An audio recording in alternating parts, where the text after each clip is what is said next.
श्री स्वामी समर्थ. हर हर महादेव. नागदेवतेला मनोभावे नमस्कार. नमस्कार मंडळी, तुम्हा सर्वांचे आपल्या या भक्तिमय परिवारामध्ये मनपूर्वक स्वागत आहे. श्रावण महिना म्हटला की भक्ती, उपवास, पूजा, व्रत, कैवल्य आणि सणांची सुरुवात होते. आणि श्रावणातील एक अतिशय महत्त्वाचा सण म्हणजे नागपंचमी. पण यावर्षी नागपंचमी आणखी विशेष आहे, कारण 2026मध्ये नागपंचमी आणि पहिला श्रावण सोमवार एकाच दिवशी, सोमवार 17 ऑगस्ट रोजी येत आहे. म्हणूनच अनेकांच्या मनात प्रश्न आहेत, भावाचा उपवास कधी करायचा, तो कधी सोडायचा, श्रावण सोमवारचा उपवास कधी सोडायचा, दोन्ही उपवास एकाच दिवशी असतील तर काय करायचे, नागदेवतेची पूजा कशी करायची, या सर्व प्रश्नांची माहिती आपण आजच्या व्हिडिओमध्ये सोप्या भाषेत जाणून घेणार आहोत. व्हिडिओ शेवटपर्यंत नक्की पहा. तर मंडळी, सर्वप्रथम तारीख लक्षात ठेवा. नागपंचमी सोमवार 17 ऑगस्ट 2026 रोजी आहे आणि महाराष्ट्राच्या अमांत पद्धतीनुसार याच दिवशी पहिला श्रावण सोमवार आहे. म्हणजेच यावर्षी नागपंचमी आणि पहिला श्रावण सोमवार एकाच दिवशी असल्यामुळे हा दिवस अनेक शिवभक्त आणि नागदेवता भक्तांसाठी विशेष ठरणार आहे. तुमच्या परिसरातील पंचांगानुसार पूजा आणि व्रताची वेळ थोडी वेगळी असू शकते, त्यामुळे अंतिम पूजाविधी आणि उपवास सोडण्याची वेळ आपल्या स्थानिक पंचांगानुसार पाहणे योग्य आहे. तर आपण नागपंचमीचे महत्त्व जाणून घेऊयात. नागपंचमी हा आपल्या परंपरेतील एक महत्त्वाचा सण आहे. या दिवशी नागदेवतेचे पूजन केले जाते. आपल्या संस्कृतीमध्ये निसर्गातील प्रत्येक जीवांबद्दल आदर ठेवण्याची भावना आहे. साप हा शेतीच्या परिसंस्थेतील महत्त्वाचा जीव आहे. म्हणून नागपंचमीच्या निमित्ताने नागदेवतेला नमस्कार करताना आपण निसर्गाचाही आदर करण्याचा संकल्प करू शकतो. नागपंचमी म्हणजे केवळ पूजा किंवा उपवास नाही. हा दिवस आपल्याला सांगतो, निसर्गाचा आदर करा, जीवसृष्टीचे रक्षण करा आणि आपल्या परंपरा मागील भावना समजून घ्या. तर भावासाठी उपवास का करतात हे जाणून घेऊयात. महाराष्ट्रातील अनेक कुटुंबामध्ये नागपंचमीच्या निमित्ताने बहिणी भावासाठी उपवास करतात. या परंपरेमागे भावाच्या सुखसमृद्धीची, आरोग्याची आणि रक्षणाची भावना आहे. बहीण आपल्या भावासाठी मनापासून प्रार्थना करते. ही परंपरा प्रत्येक घरात सारखी नसते. काही कुटुंबामध्ये उपवास नागपंचमी दिवशी करतात, तर काही भागात घरामध्ये वेगळी पद्धत असू शकते. म्हणून आपल्या घरातील कुलाचार आणि परंपरेला प्राधान्य द्या. उपवास करण्यामागची खरी भावना आहे भावंडांमधील प्रेम आणि एकमेकांच्या सुखासाठी केलेली प्रार्थना. तर भावाचा उपवास कसा करावा हे जाणून घेऊया.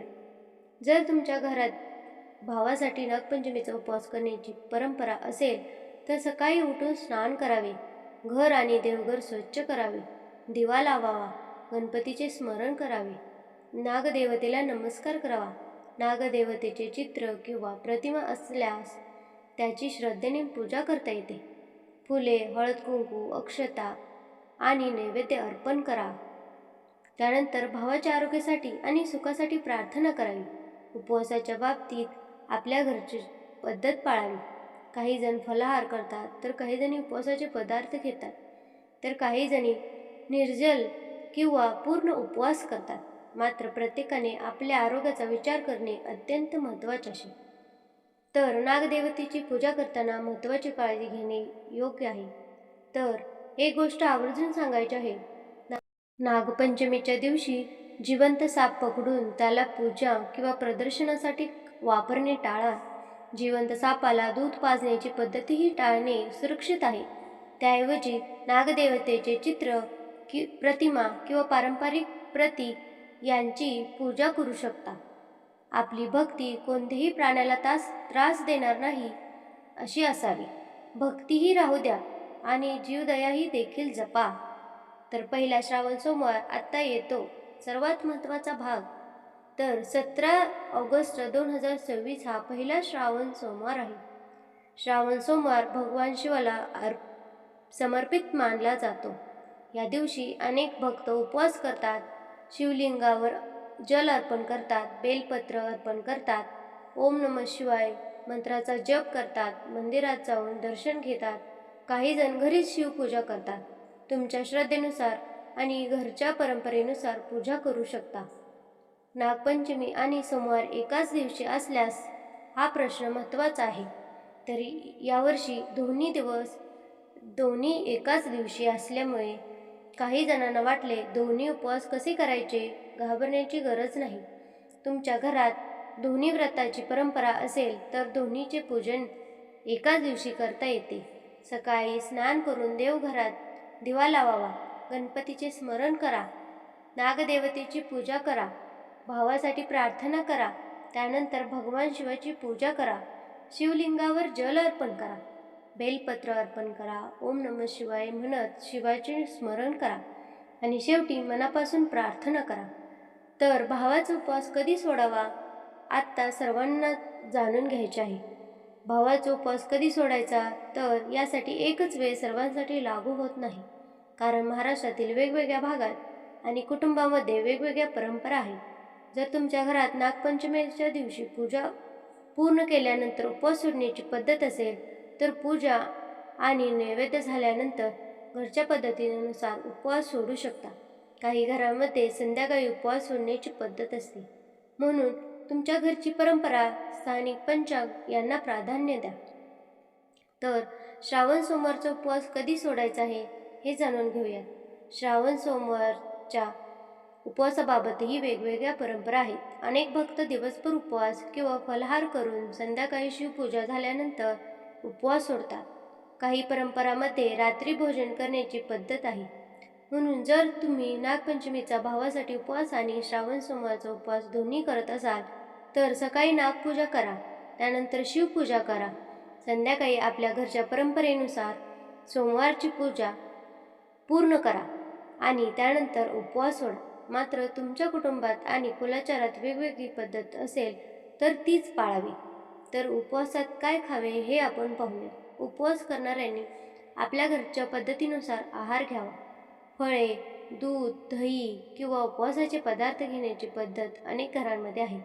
काही जण साबुदाणा खिचडी, राजगिरा, शेंगदाणे किंवा बटाट्याचे पदार्थ घेतात. मात्र उपवासाचा आहार प्रत्येकाच्या आरोग्यानुसार असावा. खूप तेलकट किंवा अति खाणे टाळा. दिवसभर पुरेसे पाणी प्या. जर तुमच्या उपवासाच्या पद्धतीत पाणी घेण्याची परवानगी असेल आणि जर तुम्हाला कोणतेही आरोग्यविषयक त्रास नसेल तर उपवास करण्यापूर्वी डॉक्टरांना सल्ला घ्या.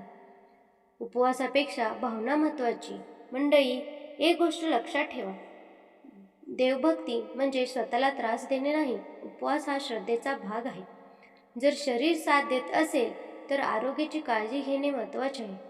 देवाला आपल्या मनातील श्रद्धा आणि भावना महत्त्वाच्या आहेत. म्हणून उपवास करताना मनात राग, मत्सर, अहंकार ठेवू नका. शक्य असेल तर कोणाला मदत करा. गरजू व्यक्तीला अन्नदान द्या. पक्षी किंवा प्राण्यांसाठी पाणी ठेवा. निसर्गाची काळजी घ्या. ही सुद्धा भक्तीच आहे. तर भावासाठी विशेष प्रार्थना करूयात. आता या व्हिडिओमध्ये एक छोटी प्रार्थना करूया. तुमच्या भावाचे नाव मनात घ्या, डोळे बंद करा आणि मनापासून म्हणा, हे नागदेवा, माझ्या भावाचे सदैव रक्षण करा. त्याला उत्तम आरोग्य द्या. त्यांच्या आयुष्यात सुख समृद्धी नांदू द्या. त्यांच्या प्रत्येक अडचणीवर मात करण्याची शक्ती द्या. त्याला योग्य मार्ग दाखवा. त्याच्या आयुष्यातील संकटे दूर होऊ देत.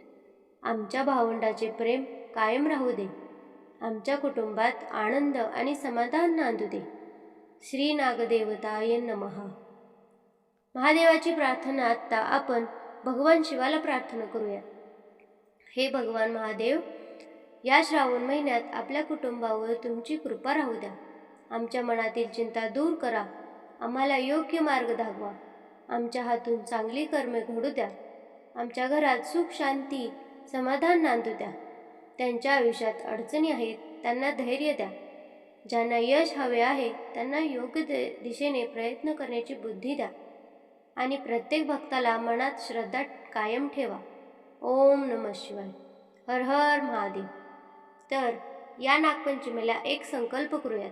चला, यावर्षी नागपंचमीला एक सुंदर संकल्प करूया. मी निसर्गाचा आदर करेन. मी कोणत्याही प्राण्याला विनाकारण त्रास देणार नाही. मी माझ्या भावंडावर प्रेम करेन. मी माझ्या आईवडिलांचा आदर करेन. मी गरजू व्यक्तीला शक्य तितकी मदत करेन. मी चांगले कर्म करेन. मी श्रद्धा आणि सकारात्मकता ठेवेन आणि भगवान शिवाचे नामस्मरण करत राहीन. जर तुम्ही हा संकल्प करत असाल तर कमेंटमध्ये हर हर महादेव आणि भावाच्या सुखासाठी प्रार्थना करणाऱ्या बहिणींनी लिहा श्री नागदेवताय नमः. तर शेवटी मंडळी, नागपंचमी असो किंवा श्रावण सोमवार, आपल्या प्रत्येक सणामध्ये एक सुंदर संदेश आहे. नागपंचमी आपल्याला निसर्गाचा आदर करायला शिकवते. भावाचा उपवास आपल्याला भावंडामधील प्रेम आठवण करून देतो. तर श्रावण सोमवार आपल्याला श्रद्धा, संयम आणि भक्तीचा मार्ग दाखवतो. म्हणून या सणांना केवळ दिवसाचा कार्यक्रम न बनवता त्यामागची भावना आपल्या आयुष्यात आणूया. आपल्या घरात प्रेम राहू द्या, मनात श्रद्धा राहू द्या, वागण्यात नम्रता राहू द्या आणि आपल्या कर्मात प्रामाणिकपणा राहू द्या. जर आजचा हा व्हिडिओ तुम्हाला उपयोगी वाटला असेल तर व्हिडिओला लाईक करा. तुमच्या घरात नागपंचमीला भावाचा उपवास केला जात असेल तर कमेंटमध्ये श्री नागदेवताय नमः लिहा आणि श्रावण सोमवारचा उपवास करणारे शिवभक्त हर हर महादेव नक्की लिहा. हा व्हिडिओ तुमच्या बहिणी, आई, मैत्रिणी किंवा शिवभक्त परिवारांसोबत शेअर करा. अशाच भक्तिमय आणि उपयुक्त माहितीसाठी आपल्या चॅनलला सबस्क्राईब करा. पुन्हा भेटूया एका नवीन भक्तिमय व्हिडिओमध्ये. तोपर्यंत श्री स्वामी समर्थ. हर हर महादेव. श्री नागदेवताय नमः. जय शिवशंकर.